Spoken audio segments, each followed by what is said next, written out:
പൊങ്കാലയുമായിട്ട് ബന്ധപ്പെട്ടാണെന്നുണ്ടെങ്കിൽ corporation മാറ്റിയിട്ടുണ്ട്. മറ്റുള്ള മാലിന്യങ്ങൾ മാറ്റാനായിട്ട് സാധിക്കില്ല. ഇപ്പൊ റഹീം കൊഴിഞ്ഞു പോകുന്ന ആൾക്കാരെ വോട്ടും പിടിക്കാനാണ് നോക്കേണ്ടത്. ഇങ്ങനെ നെഗറ്റീവ് കണ്ടുപിടിച്ചുകൊണ്ടാണ് തുടങ്ങുന്നതെങ്കിൽ കഴിഞ്ഞ ജില്ലാ സെക്രട്ടറി ബൂത്തിൽ ലീഡ് ചെയ്ത പാർലമെന്റിൽ BJP ആണ്. ഇതേ വിദ്യാഭ്യാസ മന്ത്രിയല്ലേ പൊങ്കാലയുടെ പിറ്റേന്ന് രാവിലെ പറഞ്ഞത് കോർപ്പറേഷൻ കൃത്യമായിട്ട് അവരുടെ ഉത്തരവാദിത്വം നിർവഹിച്ചു, നഗരമൊക്കെ ശുചീകരിച്ചു എന്ന്. എന്താ വിദ്യാഭ്യാസ മന്ത്രിക്ക് പിറ്റേ ദിവസം രാവിലെ ഇതേ മന്ത്രിയല്ലേ പറഞ്ഞത്?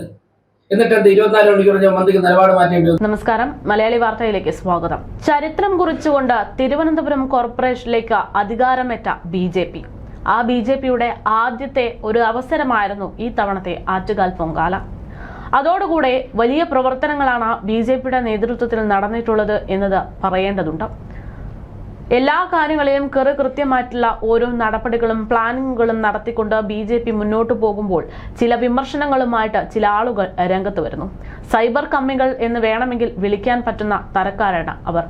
എന്തായാലും ഇതിനിടയിലാണ് വിദ്യാഭ്യാസ മന്ത്രി ആറ്റുകാൽ പൊങ്കാല ഗംഭീരം എന്നുള്ള ഒരു ഫേസ്ബുക്ക് പോസ്റ്റ് ഇടുന്നത്. പക്ഷേ വിദ്യാഭ്യാസ മന്ത്രി ആ ഒരു പോസ്റ്റ് പങ്കുവച്ചതിന് പിന്നാലെ പാർട്ടിക്കുള്ളിൽ നിന്നുണ്ടായിട്ടുള്ള ഒരു സമ്മർദ്ദമാണോ അല്ലെങ്കിൽ മറ്റാരെങ്കിലും നൽകിയിട്ടുള്ള ഉപദേശമാണോ എന്നറിയില്ല. മണിക്കൂറുകൾക്കകം തന്നെ വിദ്യാഭ്യാസ മന്ത്രി V. ശിവൻകുട്ടി തന്റെ വാക്കുകൾ തിരുത്തി, നിലപാട് മാറ്റി. ഇതോടുകൂടെ ഈ വിഷയത്തിൽ വലിയ ആക്ഷേപങ്ങളും അമർഷങ്ങളും ഉണ്ടാകുന്ന സാഹചര്യത്തിൽ എന്താണ് യഥാർത്ഥത്തിൽ സംഭവിക്കുന്നത് എന്ന് പറഞ്ഞുകൊണ്ട് രംഗത്തേക്ക് വരികയാണ് നമ്മുടെ തിരുവനന്തപുരം മേയറായിട്ടുള്ള VV രാജേഷ്. വിദ്യാഭ്യാസ മന്ത്രിയുടെ നിലപാടുകൾ തകരുന്നതിന്റെ കാരണം എന്താണ് എന്ന് വ്യക്തമാക്കിക്കൊണ്ട്, അല്ലെങ്കിൽ വിദ്യാഭ്യാസ മന്ത്രിയുടെ നിലപാട് മാറ്റത്തിന്റെ പിന്നിൽ എന്താണ് എന്ന് വ്യക്തമാക്കിക്കൊണ്ട് മാധ്യമപ്രവർത്തകരുടെ ചോദ്യങ്ങൾക്ക് ചുട്ട മറുപടിയുമായിട്ടാണ് മേയർ കഴിഞ്ഞ ദിവസം രംഗത്തെത്തിയത്. മേയറുടെ വാക്കുകളിലേക്ക്. പൊങ്കാലയുമായിട്ട് ബന്ധപ്പെട്ടാണെന്നുണ്ടെങ്കിൽ കോർപ്പറേഷൻ മാറ്റിയിട്ടുണ്ട്. മറ്റുള്ള മാലിന്യങ്ങൾ മാറ്റാനായിട്ട് സാധിക്കില്ല. ഞാൻ പറയുന്നു, കോർപ്പറേഷൻ മേയർ പറയുന്നു കോർപ്പറേഷൻ മാറ്റേണ്ട സ്ഥലങ്ങളിലും ഞങ്ങൾ മാറ്റി. സ്റ്റാൻഡിംഗ് കമ്മിറ്റി ചെയർമാനുണ്ട്. കാരണം ഞങ്ങൾ രാത്രി 2 മണി വരെ ഓരോ പ്രദേശത്തു നിന്നും കിട്ടുന്ന ഇൻഫർമേഷൻ അനുസരിച്ചിട്ട്, ഇപ്പോൾ നമ്മുടെ ഒരു പത്രം ഓഫീസിന്റെ ഫ്രണ്ടിൽ നിന്ന് അവർ പറഞ്ഞു കഴിഞ്ഞ വർഷം 1 മണിക്കൂർ മുമ്പേ ഇവിടുത്തെ കട്ടയൊക്കെ വാരി അടുക്കി വച്ചിരുന്നു. ഇപ്പോൾ അത് 1 മണിക്കൂർ താമസിച്ചു. സെക്രട്ടറിയും സ്റ്റാൻഡിംഗ് കമ്മിറ്റി ചെയർമാനും മേയർ ഉൾപ്പെടെയുള്ളവർ അവിടെ സന്ദർശിച്ചു. അന്വേഷിച്ചപ്പോഴാണ് മനസ്സിലായത് അതിൽ ഏർപ്പെട്ടിരുന്ന ഒരു ഉദ്യോഗസ്ഥൻ നോമ്പ് പിടിക്കുന്ന ആളാണ്. അദ്ദേഹം ഒരു അരമണിക്കൂർ ഗ്യാപ്പ് അദ്ദേഹത്തിന് വൈകുന്നേരം വേണ്ടി വന്നു, നോമ്പ് തുറക്കാൻ വേണ്ടി വന്നു. അതുകൊണ്ട് അവിടെ അദ്ദേഹം ആ സമയത്ത് അദ്ദേഹത്തിന് നിർദ്ദേശം കൊടുക്കാൻ സാധിച്ചില്ല. സ്വാഭാവികമായിട്ട് നമുക്കത് കാര്യം അത് മനസ്സിലായി. അദ്ദേഹം വന്നു വളരെ വേഗത്തിൽ, ആ അരമണിക്കൂർ വരാൻ പറ്റാത്ത ഉൾപ്പെടെ അരമണിക്കൂർ കൊണ്ട് അദ്ദേഹം വളരെ വേഗത്തിൽ അത് ചെയ്തു. വേറെ ചില സ്ഥലങ്ങളിൽ കൂടുതൽ പൊങ്കാല ഉണ്ടായിരുന്നു. അപ്പോൾ അതുകൊണ്ട് അവിടെ ആ സമയത്ത് കുറച്ച് കൂടുതൽ സമയം വേണ്ടി വന്നു. ഇതൊക്കെ വൃത്തിയാക്കാനായിട്ട് കഴിഞ്ഞ ദിവസം 7 മണിക്ക് വൃത്തിയാക്കുന്ന സ്ഥലത്ത് ഇപ്പോഴും 7 മണിക്ക് തന്നെ വൃത്തിയാവണമെന്നില്ല. അവിടെ കുറച്ച് കൂടുതൽ 1000 പൊങ്കാല കൂടുതലുണ്ടായിരുന്നു. അപ്പൊ അതിന്റെ സമയം എടുക്കില്ലേ? ഇങ്ങനെയുള്ള ചില കാര്യങ്ങളുണ്ട്. അതിന്റെ പുറകിൽ സോഷ്യൽ മീഡിയയും കൊണ്ട്, അതിന്റെ പുറകില് ഓൺലൈൻ ചാനലും കൊണ്ട്, 2-3 ഓൺലൈൻ ചാനൽ തന്നെ ഇതിനു വേണ്ടി പുതിയതായിട്ട് തയ്യാറാക്കി ഇറക്കുന്നവർ ഇങ്ങനെയൊക്കെ നടന്നു. പിന്നെ ഞാൻ കഴിഞ്ഞ വർഷവും ഈ ട്രസ്റ്റിന്റെ സ്ഥലത്ത് പിന്നെ ഒരു ദിവസം കഴിഞ്ഞിട്ട് തന്നെയാണ് മാറ്റിയത്. പക്ഷെ ഞങ്ങൾ ഈ പുറകിൽ സോഷ്യൽ മീഡിയയും കൊണ്ട് നടന്ന്, ഓൺലൈൻ ചാനലും കൊണ്ട് നടന്ന് അതിനെ ഊതിവെറുപ്പിക്കാനൊന്നും ശ്രമിച്ചിട്ടില്ല.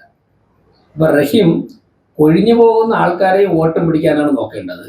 ഇങ്ങനെ നെഗറ്റീവ് കണ്ടുപിടിച്ചുകൊണ്ടാണ് തുടങ്ങുന്നതെങ്കിൽ കഴിഞ്ഞ ജില്ലാ സെക്രട്ടറി ബൂത്തിൽ ലീഡ് ചെയ്ത പാർലമെന്റിൽ BJP ആണ്. ആ ഒരവസ്ഥയെക്കാളും ഗതികേടാവും.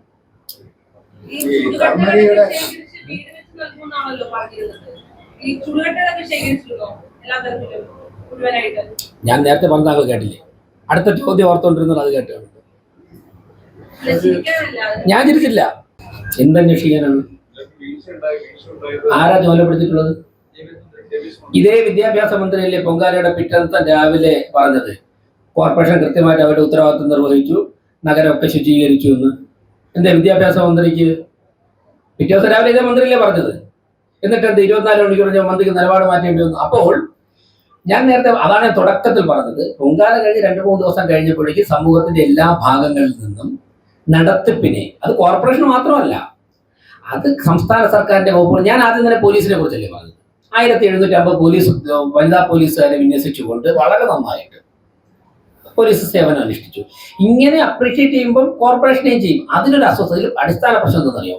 അത് ഈ പറയുന്നവർ മനസ്സിലാക്കേണ്ടത് അവർക്ക് ഭരണം നഷ്ടപ്പെട്ടു. ഈ വസ്തുത അംഗീകരിക്കണം. തോറ്റാൽ പിന്നെ വലിയ ഡെക്കറേഷൻ ഒന്നും വേണ്ട, തോറ്റായിട്ട് അംഗീകരിക്കുന്നു. പ്രശ്നം അതാണല്ലോ. ഈ തോൽവി ഇപ്പോഴും ബഹുമാനപ്പെട്ട മന്ത്രി ഉൾപ്പെടെ തോറ്റത് ഇപ്പോഴും അംഗീകരിക്കാൻ തയ്യാറല്ല. ഇപ്പൊ മേയർ അദ്ദേഹമല്ല, അദ്ദേഹം മേയറായിരുന്ന ഒരു കാലഘട്ടത്തിൽ. ഇപ്പൊ ജനങ്ങൾ വേറെ മേയറെ തെരഞ്ഞെടുത്തിരിക്കുന്നു. കുറച്ച് കഴിയുമ്പോൾ ഞാൻ മാറി പുതിയ മേയർ. അപ്പൊ പുതിയൊരു മേയർ വരുമ്പോൾ പുതിയൊരു മേയർ വന്നുവെന്നും അവരെയാണ് ജനം തെരഞ്ഞെടുത്തിരിക്കുന്നതെന്നും പുതിയൊരു കോർപ്പറേഷൻ ഭരണസമിതി വന്നുവെന്നും അവരെയാണ് ജനങ്ങൾ തെരഞ്ഞെടുത്തിരിക്കുന്നതെന്നും അംഗീകരിക്കാൻ തയ്യാറാകണം. ഇപ്പോഴും ഈ എല്ലാ ഭരണ സംവിധാനങ്ങളും ഞങ്ങളുടെ കയ്യിലാണ് എന്നൊരു ധാരണ മനസ്സിൽ കിടക്കുന്നതുകൊണ്ടാണ് ഈ പ്രശ്നങ്ങളൊക്കെ തോന്നുന്നത്. എല്ലാം ഞങ്ങളാണ് ചെയ്യാവുള്ളൂ. വിദ്യാഭ്യാസ വകുപ്പിന്റെ കാര്യം ഭംഗിയായിട്ട് നോക്കട്ടെ, കോർപ്പറേഷന്റെ കാര്യം ഞങ്ങൾ നോക്കണം. കോർപ്പറേഷൻ ഭരിക്കാൻ വേണ്ടി ജനങ്ങൾ ഏൽപ്പിച്ചിരിക്കുന്ന ഒരു ഭരണസമിതി, ആ ഭരണസമിതി നോക്കാം. അതിന് കൃത്യമായിട്ട് ശേഷിയുള്ളത് തന്നെയാണ് കോർപ്പറേഷന്റെ ഭരണത്തിൽ നേതൃത്വം കൊടുക്കുന്നത്. ഈ പൊങ്കാല ദിവസം തന്നെ മാലിന്യങ്ങൾ നീക്കം ചെയ്തെന്ന് താങ്കൾ പറഞ്ഞല്ലോ. അപ്പോൾ ഇന്നലെ മാധ്യമങ്ങൾ പുറത്തുവിട്ട ദൃശ്യങ്ങൾ താങ്കൾ ശ്രദ്ധിച്ചില്ലായിരുന്നോ? അല്ല, മാധ്യമങ്ങൾ ഒരുപാട് ദൃശ്യം സോഷ്യൽ മീഡിയയിലൊക്കെ വരാറുണ്ട്. എല്ലാ വാർത്തയും കാണാൻ പറ്റാറില്ല. പിന്നെ പണ്ടത്തെ പൊങ്കാല കഴിഞ്ഞ് ഞാൻ ഒരു മിനിറ്റ് പൊങ്കാല കഴിഞ്ഞ് 5 മിനിറ്റ് കഴിഞ്ഞുള്ള ദൃശ്യം എടുത്തു വെച്ചിട്ട് ഇന്നലെയും കിടക്കുന്നു എന്ന് പറഞ്ഞ് പുറത്തു വിട്ടവരുണ്ട്. അല്ലെ, ഞാൻ പറഞ്ഞത് മാധ്യമങ്ങൾ എവിടെ നിന്ന് ദൃശ്യങ്ങൾ എടുത്തെന്ന് ഞാൻ നോക്കിയിട്ടില്ല. മാധ്യമങ്ങൾ പല ദൃശ്യങ്ങളും എടുത്തിട്ടുണ്ട്. കോർപ്പറേഷന്റെ ഉത്തരവാദിത്വം നിർവഹിച്ചിട്ടുണ്ട്. കോർപ്പറേഷൻ മാറ്റേണ്ട സ്ഥലത്ത് നിന്ന് ഞങ്ങൾ കൃത്യമായിട്ട് മാറ്റിയിട്ടുണ്ട്. ക്ഷേത്ര ട്രസ്റ്റിന്റെ സെക്രട്ടറി എന്ന് പറഞ്ഞിട്ടുണ്ട്. സുഹൃത്തുക്കൾ, ഞാൻ എന്റെ മറുപടി പറഞ്ഞല്ലോ. കോർപ്പറേഷൻ മാറ്റേണ്ട സ്ഥലത്ത് നിന്ന് മാറ്റിയിട്ടുണ്ട്. 25-30 കിലോമീറ്റർ ചുറ്റളവിൽ നിന്ന് 4 മണിക്കൂർ കൊണ്ട് ഇതൊക്കെ മാറ്റി ലക്ഷക്കണക്കിനുള്ള ചുടുകല്ലും രാത്രി 10 മണിക്കൂർ മുമ്പ് ഞങ്ങൾ നിശ്ചയിച്ച സ്ഥലത്തേക്ക് മാറ്റാനുള്ള ശേഷി ഞങ്ങൾക്കുണ്ടെങ്കിൽ ഈ 5 സെന്റോ 10 സെന്റിലോ കിടക്കുന്ന പൂ മാറ്റാനായിട്ട് ബുദ്ധിമുട്ടാണോ? അതൊക്കെ ഒരു ആചാരത്തിന്റെ ചടങ്ങിന്റെ ഭാഗമായിട്ടൊക്കെ വരുന്നത്. അത് കഴിഞ്ഞ് ക്ഷേത്രത്തിൽ മാറ്റുന്ന രീതിയുണ്ട്. അവിടെ ഞങ്ങൾ കയറി ഇടപെട്ടാൽ അത് അതിൻ്റെയൊക്കെ ലംഘനമായി മാറും. എന്നിട്ട് വാർത്ത വേറെ ആയിരിക്കും. അങ്ങനെയൊന്നും ഉണ്ടാവാതിരിക്കുവാനാണ് കഴിഞ്ഞ വർഷം എന്തൊക്കെയാണോ ചെയ്തത്. കഴിഞ്ഞ വർഷം ഇതിന് നേതൃത്വം കൊടുത്ത ഉദ്യോഗസ്ഥർ തന്നെയാണ് ഇപ്പോഴും നേതൃത്വം കൊടുത്തത്. ഞങ്ങൾ ആരെയും മാറ്റിയിട്ടില്ല. അവരുടെ നിർദ്ദേശമനുസരിച്ചാണ് അവർ ആത്മാർത്ഥമായിട്ട്. ഇതിൽ ആദ്യം എന്താ ചെയ്തത്? തൊഴിലാളികളെ, ഉദ്യോഗസ്ഥരെ കുത്തിത്തിരിപ്പുണ്ടാക്കി അവരെ പിൻവലിപ്പിക്കാനായിട്ട് ഒരാലോചന നടന്നു. ഒരു തൊഴിലാളി പോലും പ്രവർത്തനത്തിന് പിന്നോട്ട് പോയിട്ടില്ല. ആത്മാർത്ഥമായിട്ട് കോർപ്പറേഷനെ മുഴുവൻ തൊഴിലാളികൾ ആത്മാർത്ഥമായിട്ട് വർക്ക് ചെയ്തു. അതുകൊണ്ട് അവിടെയൊന്നും ഒരു പാളിച്ചയും സംഭവിച്ചിട്ടില്ല.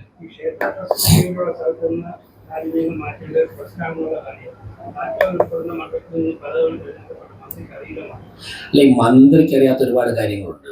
മന്ത്രിയുടെ കീഴിലുള്ള സ്കൂളിൽ വർഷങ്ങളായിട്ട് ഇവിടെ പാർക്കിങ്ങിന്റെ പേരിൽ പിരിവ് നടത്തിയ ഞാൻ പറഞ്ഞ മന്ത്രി വരും ചോദിച്ചു നോക്കും.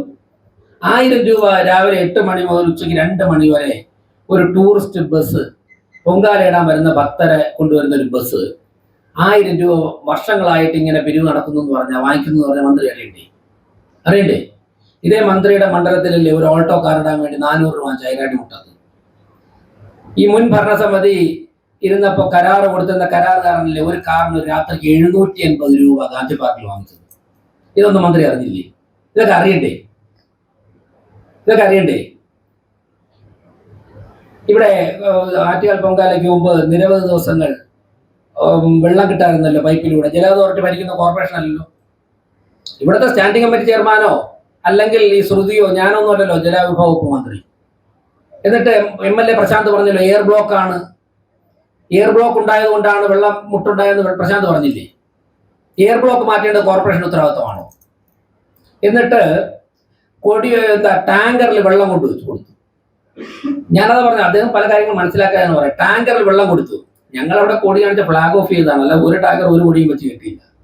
ഈ ഫ്ലാഗ് ഓഫ് ചെയ്തപ്പോൾ അദ്ദേഹം വിചാരിച്ച് ഫ്ലാഗ് ഓഫ് ചെയ്ത കൊടി അതോ പാർട്ടിയുടെ അതും കെട്ടിവെച്ച് അത് ഏതോ സംഘടനയുടെ കൊടി അത് കെട്ടി. അദ്ദേഹം പറഞ്ഞത് ടാങ്കറിൽ കൊടി വെച്ച് ഷോ കാണിക്കുന്നു. ടാങ്കറിൽ ആരും കൊടി വെച്ചില്ല. ഷോ ആരാ കാണിച്ചത്? സ്പെൻസർ ലോഞ്ച് 2 കുട്ടിയെടുത്ത് ഫോട്ടോ എടുത്തിട്ട് പോയാൽ ഞങ്ങളൊക്കെ രാത്രി വെളുപ്പിന് 3 മണി വരെ ഫീൽഡിലുണ്ടായിരുന്നു. ഞങ്ങൾ ഉദ്ഘാടനം നടത്തിയിട്ട് വീട്ടിൽ പോയില്ല. ആരായിരുന്നു? അപ്പോ അത്തരത്തിലേക്കൊന്നും പോകാതിരിക്കുന്നതാണ് ആരോഗ്യകരം. ഓരോരുത്തരെയും ജനങ്ങളെ ഏൽപ്പിച്ച കാര്യങ്ങൾ അവർ ചെയ്യുന്നതായിരിക്കും.